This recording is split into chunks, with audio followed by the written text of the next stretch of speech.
کون سا غریب ہے جو مسجد ننگے پاؤں جاتا ہو؟ لوگوں نے تو 3 قسم کی چپلیں رکھی ہوئی ہیں، ایک مسجد جانے کی علیحدہ ہے، گھر پہننے کی علیحدہ ہے، شادی بیاہ پہ جانے کی چپل علیحدہ ہے۔ حضرت عمر فاروق رضی اللہ تعالیٰ عنہ نکلے عید کا خطبہ دینے کے لیے، تو بیوی سے کہنے لگے جوتا، اس نے کہا صاحب اتنی دفعہ ٹوٹا ہے اب گانٹھا نہیں جا سکتا، اتنی دفعہ ٹوٹا ہے کہ اب دوبارہ پیمند نہیں لگ سکتے۔ تو حضرت عمر کہنے لگے چل کوئی حرج نہیں رہے، بغیر جوتے کے ننگے پیر ہی چلتے ہیں، کوئی حرج نہیں۔ تو کہنے لگے لوگ کیا کہیں گے؟ فرمایا چپ کر، لوگ جس دن عمر نے یہ دیکھ لیا نا لوگ اس کے بارے میں کیا کہتے ہیں، اس دن عمر عمر نہیں رہے گا۔ تو کہا پھر آپ کا نظریہ کیا ہے؟ فرمایا میرا نظریہ یہ ہے کہ رب رسول میرے بارے میں کیا کہتے ہیں، لوگوں کا کیا ہے؟ لوگ کل کسی کے بارے میں کچھ کہتے ہیں اور پرسوں کچھ کہتے ہیں، میرا نظریہ یہ ہے کہ رب رسول میرے بارے میں ننگے پیر عمر جا رہے ہیں۔ کون جی؟ میں بڑا ماڑا۔ اچھا جناب، کیا کیا غربت ہے؟ 10 قسم کے جوڑے لٹکے ہوئے ہیں کمرے میں، اور پہننے کی فرصت نہیں، سویرے کیا پہننا ہے شام کیا پہننا ہے، 15 سوٹ کٹھے استری ہو کے لانڈری والا بھیج رہا ہے، اور تو غریب ہے، تو بہت بڑا غریب ہے۔ اس لیے کہ غربت پیسوں کی وجہ سے نہیں ہوتی، غربت تو دل کی ہوتی ہے۔ تو واقعی بڑا غریب ہے اور تو غریب ہی رہے گا۔ امیر تو عمر فاروق تھے، عمر فاروق تھے جو ننگے پاؤں چلے گئے عید کی نماز پڑھانے، تو رستے میں جو ملا کہنے لگا عمر جوتا تو پہن لو۔ فرمایا تمہیں عمر کا جوتا نہ پہننے کا نقص تو نظر آیا ہے، کوئی حرج نہیں، اگر عمر کو کبھی بتانا ہوا تو وہ والا نقص بتانا جو عمر کی سیرت میں پیدا ہو، کردار میں پیدا ہو، وہ والا نقص بتانا، یہ چھوڑو جوتے آتے جاتے رہتے۔ ننگے پاؤں گئے، پاؤں دھوئے، نماز پڑھائی، لوٹ آئے۔ او بھائی یہاں تو ہمارا بناؤ سنگار اترنا، جتنی توجہ کپڑوں کی طرف ہے اتنی توجہ کبھی ہماری علم کی طرف ہوتی نا، جتنا ذوق شوق ہمارا بناؤ سنگار کی جانب ہے، اتنا بناؤ سنگار کبھی ہمارا اخلاقیات کی جانب ہوتا تو معاملات بڑی حد تک سنورے ہوئے ہوتے۔ حضرت سیدنا فاروق اعظم رضی اللہ تعالی اپنی زندگی کو ترتیب دیا۔ ایک دن بھی خلافت نہیں مانگی اللہ سے۔ حضرت عوف بن مالک اشجعی ایک صحابی ہیں، حضرت عوف بن مالک رضی اللہ تعالیٰ عنہ فرماتے ہیں کہ جناب ابو بکر صدیق کا زمانہ تھا تو میں نے خواب دیکھا، میں نے خواب میں جناب عمر کو دیکھا، اور میں نے دیکھا کہ کوئی کہنے والا کہہ رہا ہے کہ عمر وہ ہے کہ اللہ کے رستے میں کوئی اسے جتنا مرضی برا بھلا کہے یہ پرواہ نہیں کرتا۔ کس کے رستے میں؟ بولے سارے۔ اس کا مطلب ہے اللہ کے رستے میں لوگ برا بھلا بھی، قرآن مجید نے کہا وَلَا يَخَافُونَ لَوْمَةَ لَائِمٍ، کچھ لوگ ایسے ہیں جو برا بھلا کہنے والوں کی پرواہ نہیں کرتے۔ آپ یقین کریں اگر پرواہ شروع ہو جائے نا تو دین کا کام ختم ہو جائے، نہ کوئی تقریر کرے، نہ کوئی تدریس کرے، نہ کوئی پیری مریدی کرے، ختم ہو جائے اگر باتوں کی پرواہ ہو۔ لیکن وہ پرواہ، حضرت عوف بن مالک اشجعی کہتے ہیں میں نے خواب میں دیکھا کہ عمر وہ ہے جو کسی کی پرواہ، اور دوسری بات میں نے یہ دیکھی کہ عمر خلیفہ بنے گا، اور تیسری بات میں نے خواب میں یہ دیکھی کہ عمر شہید بھی کیا جائے گا، عمر شہید بھی ہوگا۔ یہ میں نے 3 باتیں خواب میں دیکھی۔ فرماتے ہیں میں نے آ کے خواب حضرت ابو بکر صدیق کو سنائی، وہ خلیفہ تھے، وہ کہنے لگے ٹھہر جا میں عمر کو بلاتا ہوں، اس کے سامنے دوبارہ سنانا، اس کے سامنے۔ فرماتے ہیں میں نے بلایا حضرت عمر فاروق کو، آ کے بیٹھے، خواب شروع ہوا۔ کہ ایک بات تو میں نے یہ دیکھی کہ آپ ملامت کرنے والے کی پرواہ نہیں کرتے، دوسرا آپ خلیفہ بنے گے۔ جناب عمر کہنے لگے چپ کر، ابو بکر کے سامنے ہی کہہ رہا ہے، چپ کر، خلیفہ کے سامنے ہی کہہ رہا ہے۔ تو حضرت ابو بکر صدیق کہنے لگے عمر اسے کہنے دو، مجھے لگتا ہے رب کی رضا یہی ہے کہ میرے بعد اگر مصطفیٰ کا منبر ملے تو عمر کو ملے، اسے کہنے دو۔ یار یہاں تو لوگ ڈینگے مارتے ہیں، یہاں تو لوگ دعوے کرتے ہیں میرے سامنے فلانے کو بھی بٹھاؤ، فلانے کو بھی بٹھاؤ، اس کو کیا پتا، اس کو کیا پتا، یہ تو بڑکے مارنے کا دور ہے۔ حضرت عمر رضی اللہ تعالیٰ عنہ کو تیسری بات کہی، حضرت عوف بن مالک نے کہا آپ شہید کیے جائیں گے، میں نے خواب دیکھی ہے۔ نیک لوگوں کے خواب بڑی حد تک سچے ہوتے ہیں۔ کہا میں نے خواب دیکھی ہے۔ تو حضرت عمر کہنے لگے شہید تو دلیر لوگ ہوتے ہیں، شہید تو دلیر، جسے سارا زمانہ دلیر کہہ رہا ہے وہ اپنے بارے میں کیا کہہ رہے ہیں؟ کہتے ہیں شہید تو پتلے، میں تو کاہل سا آدمی ہوں، سست آدمی ہوں، میں تو اتنا کام ہی نہیں کرتا، تو یہ خواب تو نے جو دیکھا ہے نا پھر سے دیکھنا۔ تو ابو بکر صدیق فرمانے لگے عاجزی نہ کر، انکساری نہ کر، تو جو کہہ رہا ہے ٹھیک کہہ رہا ہے، لیکن مجھے سن کے شکر بھی ہوا ہے اور افسوس بھی ہوا ہے۔ افسوس اس بات کا کہ تیرے جیسا بطل عظیم چلا جائے گا، اور شکر اس بات کا کہ رب تجھے زندگی بھی اعزاز والی دے گا، اور شہادت کی موت دے کے اللہ تجھے موت بھی عزت والی عطا فرمائے گا۔ اللہ موت بھی تجھے عزت والی دے گا، تجھے کاہلوں جیسی موت اللہ۔ حضرت فاروق اعظم رضی اللہ، او بھائی یہاں تو اس زمانے کا سب سے بڑا مسئلہ پروٹوکول ہے۔ لوگوں پتہ ہوتا ہے کامل پیر ہے، کامل مرشد ہے، لوگ نہیں جاتے۔ میں کسی کا مرید ہو جاؤں، میرا پروٹوکول کدھر گیا؟ پتہ ہوتا ہے یہ کامل استاد ہے، میں اس کے پاس بیٹھوں گا تو میری تربیت کرے گا، لیکن لوگ شاگرد نہیں بنتے۔ میں کدھر گئی؟ یہ جو پروٹوکول کی مصیبت ہے نا، اس نے بڑے بڑے لوگ زیرو کر دیے، بڑے بڑے لوگ۔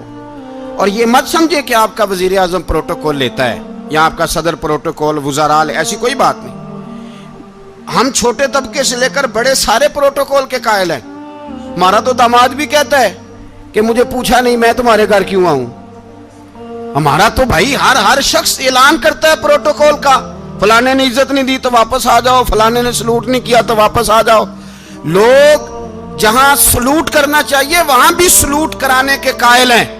پر حضرت عمر رضی اللہ تعالی، حضرت عمر کی سادگی اور پھر جناب عمر کی عاجزی، جب انسان اپنے اوپر سوار کر لیتا ہے نا، سوار کر لیتا ہے، میں بدکار پرانا خادم، کسے در ملی نٹ ہوئی، تے واصف یار نے نظر جو کی تھی تے واصف ہی ہو۔ میں اکثر سوچتا ہوں حضور نے جہاں بھی کہا نا، فرمایا میرے بعد نبی ہوتے تو خطاب کے بیٹے عمر ہوتے۔ حضور نے فرمایا عمر جس رستے سے جاتا ہے شیطان وہ رستہ بدل جاتا ہے۔ نبی پاک صلی اللہ علیہ وسلم نے فرمایا میرا عمر وہ ہے کہ اس کی زبان پر حق جاری ہے۔ حضور علیہ السلام نے فرمایا 950 سال حضرت جبریل میرے عمر کی شان بیان کریں تو ان کی عظمت ختم نہیں ہوتی۔ 950 سال جبریل عظمت بیان کرے تو ختم نہیں ہوتی۔ یہ بات ہے حضرت عمر کی، اور فرمایا عمر ابو بکر کی نیکیوں میں سے ایک نیکی ہے، یہ شان ہے اب عمر فاروق رضی اللہ تعالیٰ عنہ کی۔ حضور نے فرمایا میرے بعد نبی ہوتے تو عمر ہوتے، جس گلی سے عمر آئے شیطان رستہ بدل جائے۔ میرے عمر فاروق کی شان 950 سال بیان ہو تو ختم نہ ہو۔ عمر کی زبان پر اللہ حق بیان کرتا ہے، جو عمر کہتا ہے وہی رب کر دیتا ہے۔ حضور ساری زندگی فضیلتیں بیان کرتے رہے، عمر جواب میں کیا کہتے ہیں؟ کوئی بتائے نا کہ یہ والی حدیثیں کبھی عمر نے بھی روایت کی ہوں کہ حضور نے میرے بارے میں یہ کہا ہے۔ یہ روایتیں وہ روایت نہیں کرتے، ان سے جب لوگ کہتے عمر تیری بڑی بات ہے تو عمر رو پڑتے، کہتے میں تو اونٹ چرانے والے باپ کا بیٹا ہوں، میں تو اونٹ چرانے والے باپ کا بیٹا، اونٹ چرا۔ اس سے آگے عمر گئے ہی نہیں ساری زندگی، اس سے آگے لفظ ہی نہیں ادا کی۔ اور میں تو بھائی اونٹ چرانے والا، میرا باپ تو اونٹ چرایا کرتا تھا، 10 اونٹ تھے، میری ڈیوٹی ہوتی تھی، سنبھالے نہیں جاتے تھے، ابا ڈنڈوں سے مارتا تھا۔ ساری زندگی عمر حج کرنے گئے، ایک خشک تنا کھجور کا عمر فاروق رضی اللہ تعالیٰ عنہ نے اس کو اپنے کلاوے میں لیا، رونے لگے۔ لوگوں نے کہا عمر کیا ہوا؟ فرمانے لگے یہاں میں اونٹ چرایا کرتا تھا، یہاں میں اونٹ چراتا تھا، 10 اونٹ سنبھالے نہیں جاتے تھے۔ دیکھو رسول اللہ کی شان، آج ساری امت چلانے کا طریقہ عطا فرما دیا ہے، ساری نظریے سے پیار۔ یار پیسہ کس کو برا لگتا ہے؟ آپ جس آدمی کی 50 کروڑ کی پراپرٹی ہے اس کو پوچھیں سب سے غریب، آپ کو وہی نظر آئے گا۔ وہ کہے گا میں ٹائٹ ہوں، حالات بڑے۔ میں کئی بار پوچھے انہوں نے، میں کہتا ترجمہ بھی 10 چھڑوں کی، ہمیں تو سمجھ نہیں آتی، اور ٹائٹ حالات کون سے ہوتے ہیں جی؟ جس آدمی کا کروڑوں میں کاروبار ہے نا، اس کو آپ چھیڑے وہ رونے لگ جائے گا، رونے۔ تو کئی میں نے ایسے دیکھے ہیں کرائے کا مکان ہے، ان سے پوچھے صاحب کیا حال ہے، تو کہتے ہیں جتنی اللہ نے شان والی زندگی ہمیں عطا کی ہے کسی کو نہیں دی ہوئی۔ اس کا مطلب ہے خوشی بھی یہی ہے اور غم بھی یہی ہے، اندر سے خوشی ہے، اندر سے ہی۔ تو نے اگر راضی رہنا ہے تو ادھر سے رہنا ہے، ناراض رہنا ہے تو بس اپنے آپ کو خوش رکھے گا تو ہو جائے گا۔